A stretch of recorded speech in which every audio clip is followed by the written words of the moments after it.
Hi guys, welcome to the video this week. Injuries. Injuries indeed.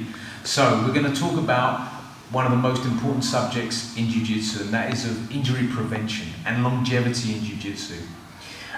Injuries happen, yes they do, and we're going to talk about some of the common injury areas that can happen and some of the ideas behind how to prevent them. And the underlying ethos in some of that prevention is going to be about protecting your partner, investing an amount of your training in protecting your partner, not beating your partner, not winning for you, preventing injury for them. So the idea is 5 training partners in an academy.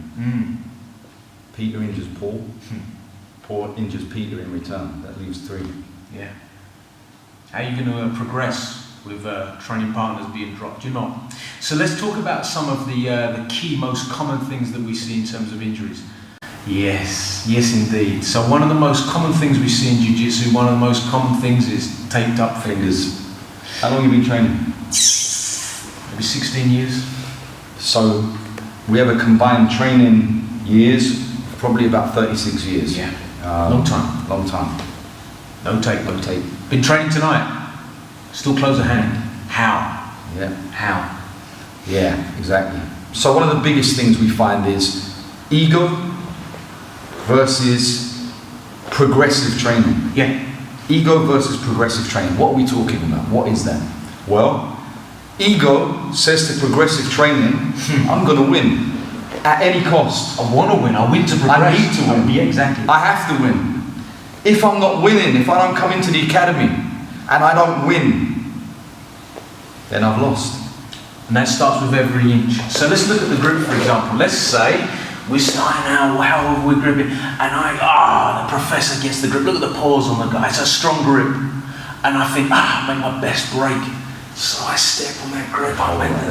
He goes right in. He wants that grip. He wants to keep it. And not only do I want to keep it, but it's a lifeline for me. It's human instinct. This is what I know. I know bigger biceps, I'm going to hold on to this for dear life. But here's the thing. He has 2 on 1 on my arm, and it's really only my fingers making this grip. What happens? It goes to the very last. I get all the leverage and it pops away and his hand is spent. It's done.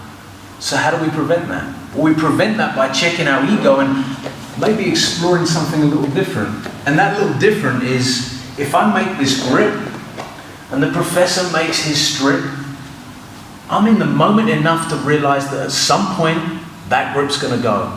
And rather than wait till the very last, maybe he goes and I release early. And from something that was lost, I gain something. That's a principle in Jiu-Jitsu anyway, but it protects the grip. And not only protects the grip, not only protects the grip, the longevity. Absolutely. I want to train with this guy when he's 100 years old, 104 years old. You know, we want to be on the mat training, as Elio did long ago, for as long as we can. The other injuries that I see on the mat are neck injuries, stack injuries. Stack is very common, isn't it? Stacking is huge. Every Jiu-Jitsu school will have a guard pass sequence or a guard pass position which involves some kind of stacking. Escaping moves involve stacking. So why is the stack something that I get caught in? Why do I get stuck here? I get stuck here because he goes for any kind of stack. It doesn't really matter so much. He's doing the stack. And why do I hang on to this position so very long? Because I don't want my guard to be passed. Because ego dictates. Yeah, and because I'm thinking, I might get that little inch. It was worth it. But was it worth it? No, it wasn't worth it. Because for every time that happens, my neck is that little bit more twisted. Or maybe the next time I do it with someone who's so big that I can't break out. So what's the solution? The solution is to dip into the crazy idea that if I get too far here, I'll give it up. And I'll prevent the next worst thing. The next worst thing is, if he's past my guard, I don't want him to hold me down with the grips he wants. But is that the worst thing? Of course not. No, it's not the worst thing. Having your guard passed is not the worst thing. The worst thing is having the injury and not having a guard to play with anymore. And this is where we talk about ego versus injury. Absolutely. Ego versus injury. Super important. We have a rule in my academy here that if I'm training with anyone, if the students are training together and someone injures another student, the coaches immediately go, it's like a call. It's like, how did it happen? Call in session. Yeah, and we kind of ask them. And 9 times out of 10, the guy will go, it's my fault, my bad, I should have tapped. Which is a big one. Yes. It's a big one, should have tapped. But usually we have this policy, and the policy says that if I injure James, Coach James, and Coach James is away from the mat for 6 months, right? Yeah. Guess what? I'm away from the mat for 6 months. The academy loses 2 students. Yeah. We lose sparring time, jiu-jitsu time, fun time. The academy loses revenue, and it has a knock-on effect throughout the whole academy. So it's a good incentive not to injure each other. Absolutely. Accidentally or on purposely, accidentally. Accidentally, purposely, whichever Accidentally on purpose. Let's look at one final area. Very common area and very popular at the moment is lower body submissions. Heel hooks, foot locks, cranks, calf locks, all and such. So look, I catch in the heel hook. And is the heel hook more dangerous or less dangerous than any other submission? All submissions are dangerous. All submissions come with some level of risk. But here's the thing. You can squirm and wiggle a little bit with a choke. You can pull your arm out right at the last minute. But a heel hook doesn't need much leverage to do a lot of damage. Potentially life-changing. Yeah, absolutely. Absolutely. There's ACL tears. And not just life-changing, this is what we have to understand. Career-ending. Financially impacting on the and like all submission, but this one in particular, because it doesn't allow me to be mobile once it happens. We've seen these injuries. We train with some very elite people, and we've seen these injuries happen in training. We've seen them. And you're talking about career-ending injuries. You know, these people lose their livelihood because of ego. So, what's an easy way for us to get there? Because people want to train with the submission, and I'm not against training any particular submission. So what do we have? Well, we have a gentleman's agreement. The gentleman's agreement is... Don't tell them, let's do it. Absolutely. Look, I catch the heel. I come down. I don't want to tap at this point. Ego says, I'm not going to tap. Ego says, I am not going to tap. Now, bearing in mind, we don't recommend at early stages of this, or later on. But ego says, I'm not going to tap. I don't want him to tap me. Ego says that. So Coach James knows that submission is on. There's no way around it. That submission is on. Whether I do any kind of escape here, this submission is on.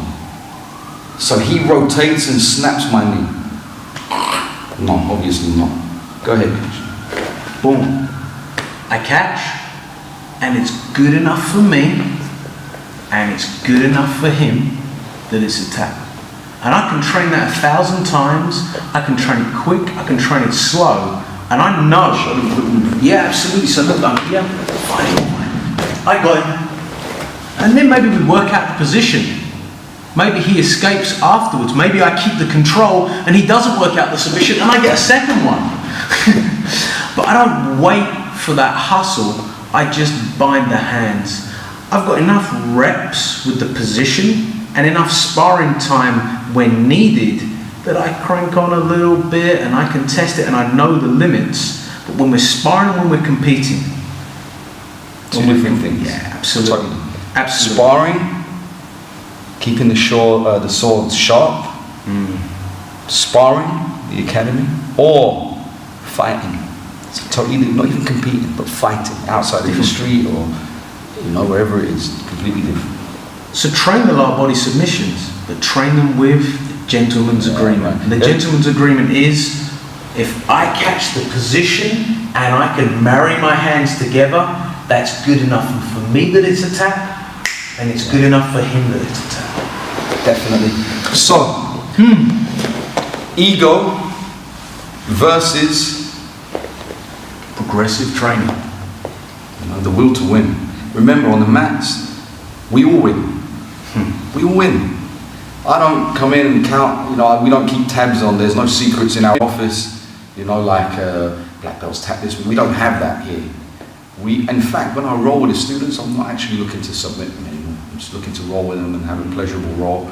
And you know, at a later stage, we'll start to talk about how age and, you know, different stages of awareness come into place when it comes to jiu-jitsu and injuries.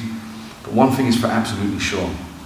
Take care of your training partners, take care of yourself, understand more about the positions you can find yourself in jiu-jitsu which are dangerous or detrimental to you. They're all dangerous, but which are detrimental to you, which you need to know, I really should be tapping here. Yeah. I really should be tapping here. Or, if you don't feel like, it's the classic, I'm not a tapper. Yeah. If you really feel like you're not a tapper, or you don't want to tap, this isn't the place for you. No. This is not the environment. This probably isn't the martial art for you long Correct. term.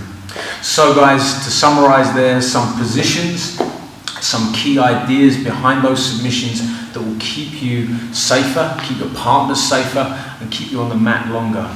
Because the real key to getting good at something is to be able to continue to do it. Correct.